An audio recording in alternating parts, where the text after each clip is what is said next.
नमस्कार दोस्तों, मैं रविश कुमार। प्रधानमंत्री नरेंद्र मोदी ने एक बात कही है और उसी बात को हिंदी के कुछ अखबारों ने इस तरह से हेडलाइन लगाई है, उनके बयान को उद्धृत करते हुए कि मैं चाहता तो विज्ञापनों में मेरी भी फोटो चमक सकती थी, मगर हम जिंदगी में बदलाव के लिए जीते हैं। हर समय फोटो और वीडियो में दिखने वाले रहने वाले प्रधानमंत्री मोदी को फोटो दुख हो गया है। फोटो दुख क्या है? इस दुख की खोज मैंने की है। यह दुख जिसे होता है, हर तरफ उसे अपना फोटो कम नजर आता है, जबकि दुनिया को चारों तरफ उसका ही फोटो नजर आता है। मैंने यह कभी नहीं सोचा था कि प्रधानमंत्री नरेंद्र मोदी को इस बात का मलाल होगा या वो ये बात कह देंगे कि मैं चाहता तो विज्ञापनों में मेरी भी फोटो चमक सकती थी। यह बात कितनी हैरान करने वाली है, साहसिक भी है, दुस्साहसी भी है।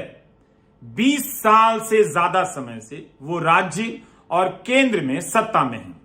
गुजरात में ही उनकी राजनीति फोटो और वीडियो के आसपास घूमने लगी थी। आप याद कीजिए, गुजरात से जब दिल्ली आ रहे थे तो उस समय उनकी किस तरह की तस्वीरें लोकप्रिय कराई गईं। सूट में हैं, काला चश्मा पहने हुए हैं, पेड़ के नीचे बैठे हैं, हाथ में चश्मा है पीछे की तरफ और चिंतक की मुद्रा में है, बगल में किताबें रखी हुई हैं। तो फोटो के आसपास ही जीने वाले और दिखने वाले प्रधानमंत्री कह रहे हैं कि मैं चाहता तो विज्ञापनों में मेरी भी फोटो चमक सकती थी। 2014 से पहले इतना फोटो और उसके बाद इतना फोटो। निजी तौर पर आप देखें तो पर्सनल फोटो के उत्पादन में प्रधानमंत्री के सामने कोई राजनेता नहीं टिक सकता है, और उनकी चलाई गई इस नीति के मुकाबले में अब हर नेता फोटोबाज हो गया है। हर समय वीडियो में दिखाई देता है, ऐसा कुछ करता है कि उसका फोटो अच्छा आ सके। 2014 में जब नरेंद्र मोदी प्रधानमंत्री बनकर दिल्ली आते हैं तो फोटो की राजनीति में एक बड़ा बदलाव होता है। आप उस समय के हिंदी अखबारों और अंग्रेजी अखबारों की हेडलाइन निकालकर देखिए। बीजेपी के पोस्टर से अटल बिहारी वाजपेयी और लाल कृष्ण आडवाणी की तस्वीर गायब कर दी जाती है। अटल बिहारी वाजपेयी के जीवन काल में ही उनकी तस्वीर उनकी पार्टी के चुनावी पोस्टरों से हटा दी जाती है और वहां पर केवल और केवल नरेंद्र मोदी की तस्वीर लगाई जाती है, और फिर सब कुछ बदल जाता है। ऐसा जिस व्यक्ति ने किया या जिस व्यक्ति के लिए किया गया, वह व्यक्ति यह कहे कि मैं चाहता तो विज्ञापनों में मेरी भी फोटो चमक सकती थी, मगर हम जिंदगी में बदलाव के लिए जीते हैं। यह बात बहुत ही हास्यास्पद भी है, दुखद भी है। हम समझते हैं कि प्रधानमंत्री को फोटो दुख हो गया है, और उनके इस बयान का शायद यह मतलब हो सकता है कि उनका फोटो तो बहुत लगा, मगर अभी भी उससे ज्यादा लगाने की जरूरत है। कहीं ऐसा ना हो कि इसे ज्यादा समझकर लोग कम लगाने लग जाएं। प्रधानमंत्री मोदी के कार्यक्रमों को और कार्यकाल को आप विज्ञापनों और उनकी तस्वीरों से अलग नहीं कर सकते हैं। अखबारों में जब विज्ञापन दिए जाने लगे उनके प्रधानमंत्री बनने के बाद, तो मंत्रालयों के मंत्रियों की तस्वीरें गायब होने लगी। किसी भी मंत्रालय का विज्ञापन आता था, तस्वीर प्रधानमंत्री की होती थी और कार्यक्रम या योजना की घोषणा से बहुत बड़ी उनकी ही तस्वीर होती थी। यहां तक कि सोशल मीडिया में आपको कई सारे ऐसे विवाद मिलेंगे कि कार्यक्रम राष्ट्रपति का है, उपराष्ट्रपति का है, लेकिन उसका जो विज्ञापन छपा है उसमें तस्वीर प्रधानमंत्री मोदी की है, जिस योजना के लिए वो आ रहे हैं। तो इस तरह की राजनीति उनके आसपास घूमती है, और प्रधानमंत्री कहते हैं कि मैं चाहता तो विज्ञापनों में मेरी भी फोटो चमक सकती थी, मगर हम जिंदगी में बदलाव के लिए जीते हैं। ये कह दिया उन्होंने। अगर आप विज्ञापनों की नजर से प्रधानमंत्री मोदी के कार्यकाल को देखेंगे तो काम कम फोटो ज्यादा नजर आएगा। काम कम फोटो ज्यादा। पेट्रोल पंप पर जाइए, उज्ज्वला योजना के तमाम पोस्टरों में सिर्फ प्रधानमंत्री नजर आते हैं। उज्ज्वला योजना की सब्सिडी कम कर दी गई, गैस के सिलेंडर महंगे हो गए, मगर वो पोस्टर नहीं बदले। बदलाव के हिसाब से विज्ञापन नहीं बदलते, बल्कि प्रधानमंत्री नरेंद्र मोदी उन पोस्टरों में कायम रहते हैं। हर जगह वही दिखाई देते हैं। और उनके कार्यक्रमों के वीडियो को देखिए, कई तरह के कैमरा से उन्हें फॉलो किया जाता है। हर एंगल पर एक कैमरा खड़ा है जो केवल और केवल उन्हें ही देखता है, उन्हीं को दिखाता है।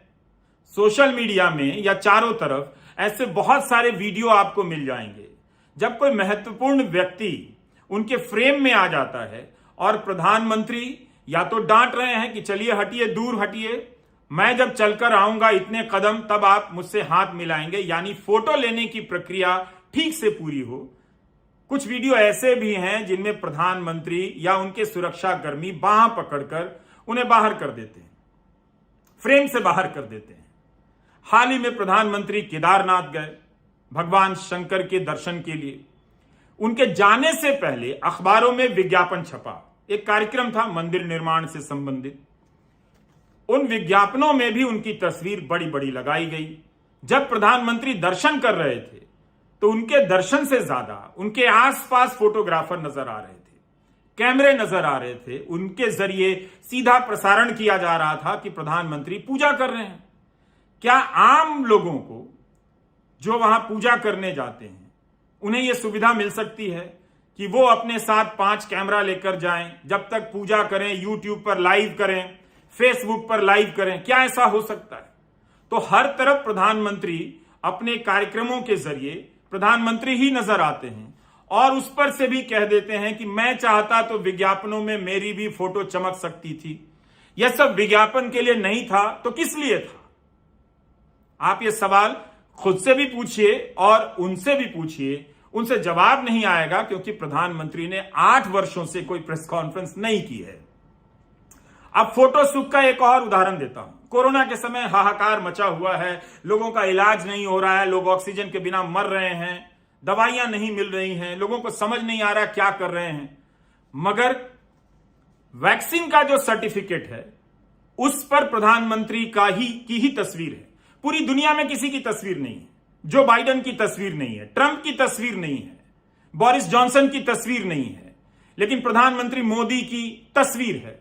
और उसके बाद भी प्रधानमंत्री कहते हैं कि मैं चाहता तो विज्ञापनों में मेरी भी फोटो चमक सकती थी। ऐसा कह सकते हैं। और उस दुखद माहौल में उनके समर्थक क्या कर रहे थे? धन्यवाद मोदी जी का विज्ञापन लगा रहे थे। मुफ्त टीका देने के लिए धन्यवाद ज्ञापन हो रहा था तब जब लोग मर रहे थे। थोड़े दिनों बाद भी हो सकता था, मगर फोटो लगाने का अभियान उसी के साथ साथ चल रहा था जब लोग मर रहे थे। और यह मुफ्त कैसे हुआ? जब पूछा गया केंद्रीय मंत्रियों से कि पेट्रोल और डीजल के दाम इतने अधिक क्यों हैं, तो जवाब दिया जाने लगा कि हम टीका दे रहे हैं। यानी टीका देने के लिए जो पैसा चाहिए उस पैसे के लिए लोगों से पेट्रोल और डीजल के अधिक दाम लिए जा रहे हैं। तब फिर ये मुफ्त टीका कैसे हो गया? मगर चारों तरफ ये तस्वीर लगाई गई कि धन्यवाद मोदी जी मुफ्त वैक्सीन देने के लिए। तो विज्ञापन और राजनीति का संबंध प्रधानमंत्री मोदी का पुराना रहा है, मगर उन्होंने एक नए सिरे से इसे एक नए मुकाम पर पहुंचा दिया, जहां बिना विज्ञापन और उनकी तस्वीरों के आप उनकी राजनीति की कल्पना नहीं कर सकते। अब इस होड़ में हर नेता शामिल हो गए हैं। जैसे ही अपने दफ्तर से बाहर निकलते हैं, प्रधानमंत्री एक बिलबोर्ड की तरह निकलते हैं, वहीं से उनका प्रचार शुरू हो जाता है। कैमरा फॉलो करने लगता है, उनके कपड़े उस इलाके से जुड़े होते हैं ताकि उस इलाके में उनके कपड़ों को लेकर बात हो, हर तरह की बात हो, और धीरे धीरे जो जरूरी मुद्दे हैं वो पीछे छूटते चले जाएं। अब एक आंकड़ा देता हूं कि मोदी सरकार ने 2019 से लेकर अब तक विज्ञापनों पर 900 करोड़ खर्च किए गए हैं। ये सब सरकारी बयान है।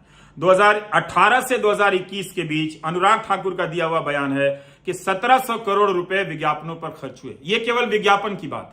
लेकिन चुनावी राज्यों में जहां चुनाव होते हैं, आचार संहिता से पहले अचानक केंद्र सरकार के कार्यक्रमों की संख्या बढ़ जाती है।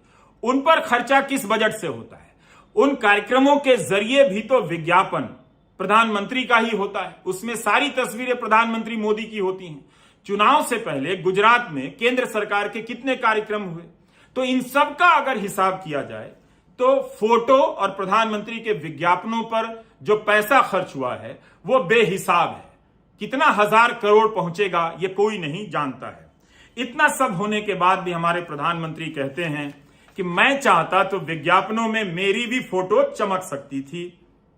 अच्छा होता प्रधानमंत्री विज्ञापनों पर धन खर्च करने के बदले विज्ञापनों के लिए, फोटो के लिए ऊर्जा और समय खर्च करने के बदले काम पर ध्यान देते। बल्कि काम पर लोगों का ध्यान ना जाए इसलिए उन्होंने काम करते हुए एक वीडियो जारी कर दिया कि दफ्तर में वो बहुत काम कर रहे हैं और मोर बगल में आकर बैठा है, प्रधानमंत्री दाना दे रहे हैं। इतना काम कर रहे हैं, इतने दयालु हैं कि मोर भी आ गया है। इससे पहले आपने कभी प्रधानमंत्री के भी निवास के भीतर की ऐसी तस्वीर नहीं देखी होगी। यह किस मकसद से जारी की गई थी?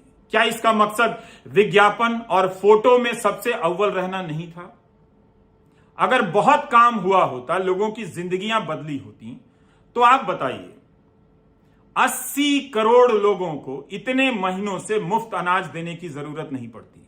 और जब यह योजना लॉन्च की गई तो अनाज देने के लिए एक थैले की खोज की गई। उस थैले पर भी प्रधानमंत्री की तस्वीर लगाई गई।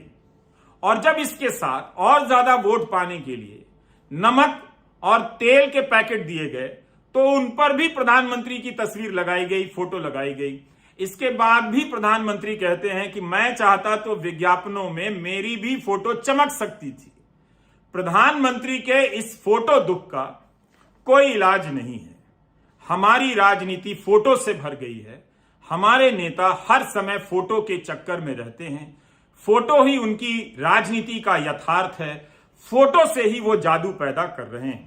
काश इस तरह के फोटो से, इन तरह की तस्वीरों से काम के नतीजे भी नजर आते। नमस्कार।